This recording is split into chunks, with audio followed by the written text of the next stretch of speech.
Easily করে ফেলতে পারবো। দেওয়া আছে কত, x/y = 5:6। এটা খুব সহজ। তুমি দেখো আগে x এর সাথে কত আছে 3, y এর সাথে 5। তুমি এইভাবে দেখলে কিন্তু তোমরা এটা সলভ করতে পারবে না।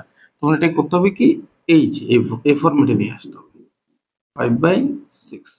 এরপরে যে কাজটা করতে হবে, আচ্ছা x এর সাথে কত আছে 3, তাহলে তাহলে কি করবা, 3/y এর সাথে কত আছে 5, তাহলে 3/5 দিয়ে গুণ করে দিব x/y, তাহলে 3/5 × 5/6। বুঝতে পারছি?